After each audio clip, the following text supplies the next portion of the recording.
In that moment, Robin Williams's world stopped, because he had just seen someone in the crowd. The stage lights were blinding as always. The laughter was loud, rolling in waves through the packed theater. Robin Williams was in his element, moving across the stage with that manic energy everyone loved, jumping from voice to voice, character to character. The crowd was eating it up. Every punchline landed. Every pause was filled with applause. But then, something changed. Mid-sentence, Robin stopped. His body went still.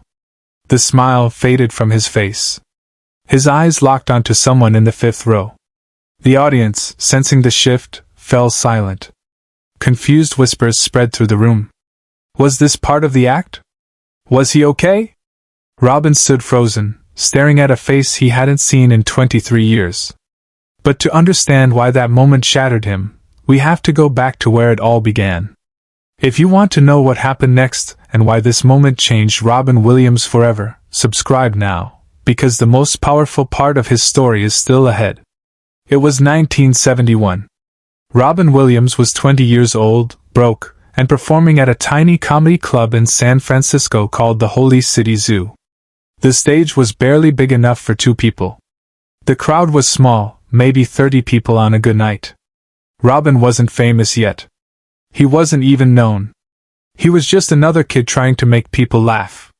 But there was one person who believed in him before anyone else did. Her name was Margaret. Margaret was a waitress at the club. She was in her 50s, a woman who had lived a hard life but never lost her kindness. She had seen hundreds of young comedians come through those doors, most of them chasing a dream that would never come true.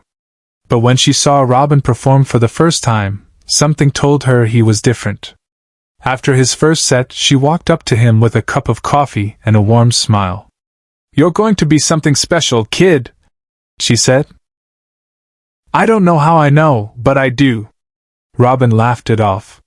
He was used to people saying nice things. But Margaret wasn't like the others. She didn't just say it once. She said it every night. She made sure he had food when he couldn't afford it. She listened when he doubted himself. She became the mother figure he didn't know he needed. For 2 years, Margaret was there. Every show. Every failure. Every small victory. She was the first person to tell him that his pain could become his power, that the sadness he carried inside could be transformed into something beautiful on stage. And then one night she didn't show up.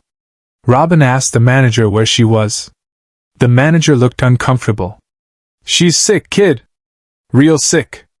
Cancer. Doesn't have long." Robin wanted to visit her, but Margaret refused. She sent him a message through the manager. "Don't come see me like this. Remember me the way I was. And promise me something, never stop making people laugh. Even when it hurts. Especially when it hurts." 3 weeks later, Margaret died. Robin never got to say goodbye. He carried that guilt with him for decades.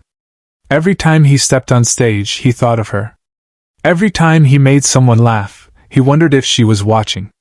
And every time he doubted himself, he heard her voice. "You're going to be something special, kid." But he never imagined he would see her again, until that night in 1994. Robin was at the peak of his career. He had just finished filming Mrs. Doubtfire. He was one of the most famous comedians in the world.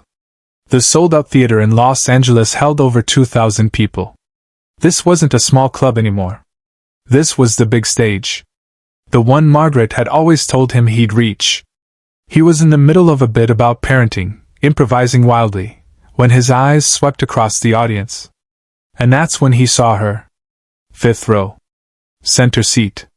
A woman who looked exactly like Margaret. Robin's voice caught in his throat.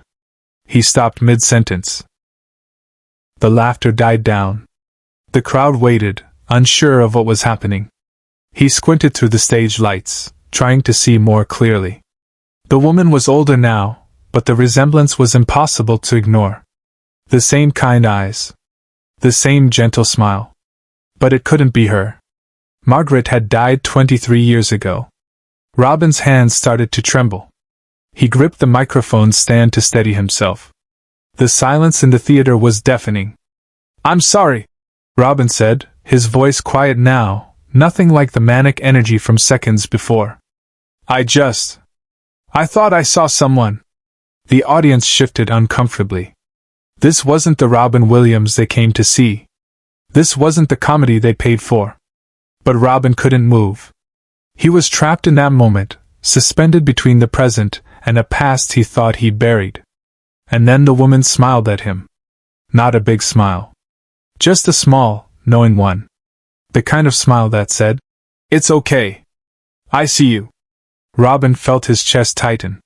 His eyes burned.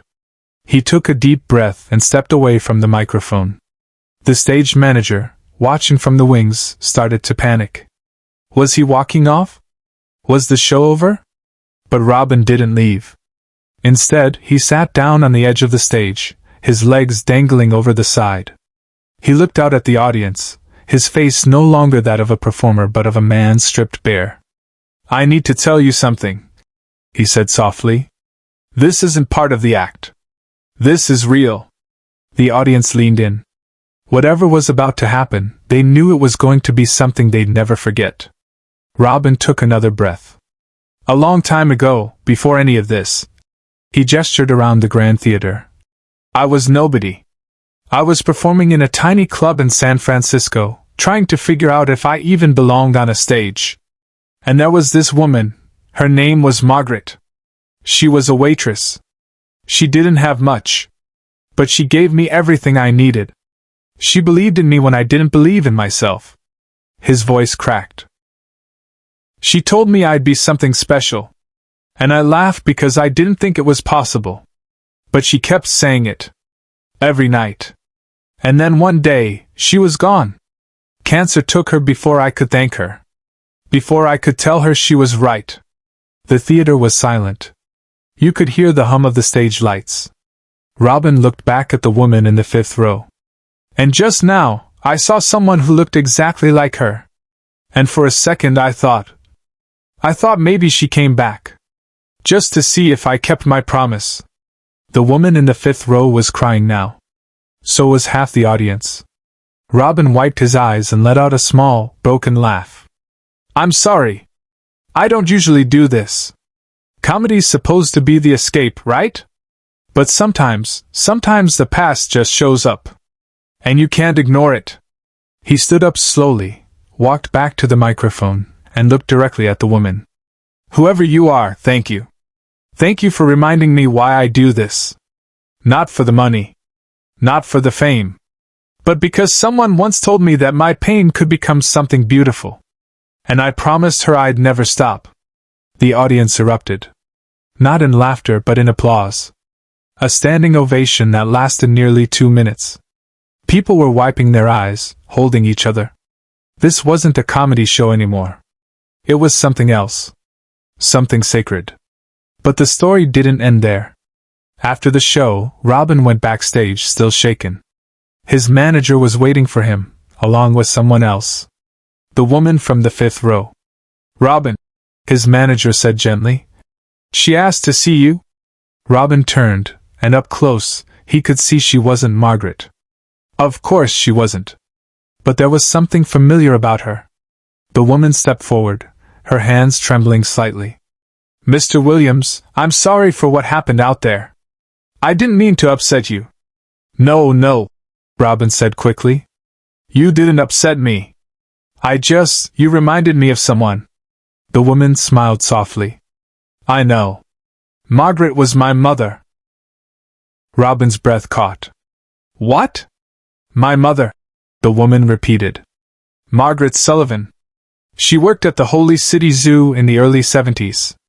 She talked about you all the time. Even at the end, when she was sick, she'd tell me, that boy Robin is going to change the world. I just know it." Robin felt his knees weaken. He sat down on a nearby chair, his head in his hands. "She made me promise something," the woman continued. "She said if you ever get the chance to see him perform, go. And when you do, smile at him.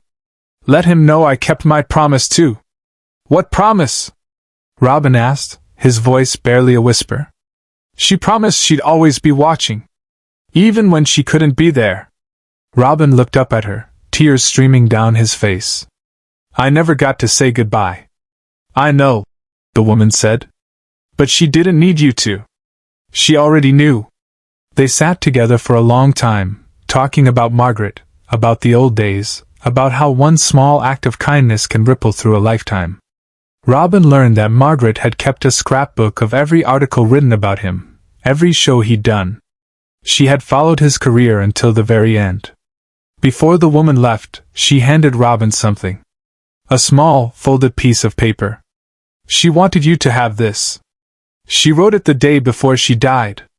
Robin unfolded it with shaking hands. The handwriting was shaky, but the words were clear.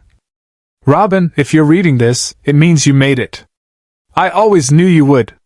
Don't ever forget, your gift isn't just making people laugh. It's making them feel less alone. Keep your promise. Keep going. Even when it hurts. Especially when it hurts. Love, Margaret. Robin folded the letter carefully and held it against his chest.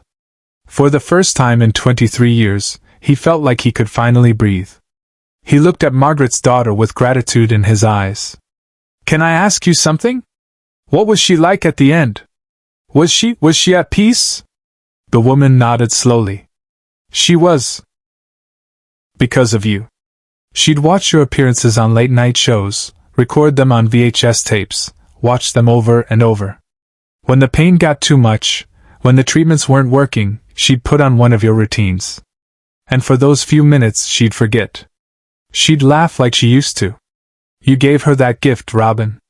You gave her joy when there was nothing left but darkness. Robin's voice broke completely. I thought I failed her. I thought I should have been there. You were, Margaret's daughter said firmly. Every single day. In every joke. In every moment of laughter. You kept your promise without even knowing it. And she knew that. She always knew. They embraced then, two strangers connected by a love that transcended time and death. When they finally pulled apart, Robin asked one more question. Why did you come tonight? After all these years? Because, the woman said, pulling out an old, worn ticket stub from her purse. This was hers. From your very first paid show at the Holy City Zoo. She kept it in her Bible. And before she died, she told me, when he makes it big, and he will, use this ticket to remind him that someone believed in him from the very beginning. That someone saw him before the world did. And that faith is the most powerful thing we can give each other. Robin took the ticket stub with trembling fingers. The paper was yellow with age, the ink faded, but he could still read the date, June 15th, 1971. The night everything changed. The night Margaret first told him he was going to be something special. That night changed Robin Williams in ways he never spoke about publicly. He kept Margaret's letter with him for the rest of his life. In interviews, he would occasionally reference someone who believed in me before anyone else did. But he never told the full story. It was too personal. Too sacred. But those who knew him well said that after that night, something shifted. Robin became even more intentional about connecting with people. He started visiting children's hospitals unannounced, spending hours making sick kids laugh. He'd stay after shows to talk to anyone who needed it. He gave more of himself than ever before. He also began carrying that faded ticket stub wherever he went. In his wallet, next to pictures of his children. Crew members on film sets would sometimes see him pull it out between takes, staring at it quietly. When asked what it was, he'd simply say, "A reminder. A reminder that before the Oscars, before the millions of fans, before any of it, there was one person who saw him. Really saw him. Not for what he could become, but for who he already was. Because Margaret had taught him something that fame and success never could, that the greatest gift you can give someone is to see them. Really see them. And to remind them that they matter. If this story moved you, share it with someone who needs to hear it. Subscribe so we can keep telling stories that remind us of our shared humanity. And leave a comment, because Robin's legacy lives on in the connections we make with each other. Robin Williams performed thousands of shows in his life. He made millions of people laugh. But that night in 1994, when he stopped mid-sentence and saw a familiar face in the crowd, he learned something more important than comedy. He learned that love doesn't end when someone dies. It transforms. It shows up in unexpected places. In a stranger's smile. In a daughter's promise. In a letter kept close to the heart. Margaret had kept her promise. She was always watching. And Robin had kept his promise too. He never stopped making people laugh. Even when it hurt. Especially when it hurt. And in the end, that's what made him something special.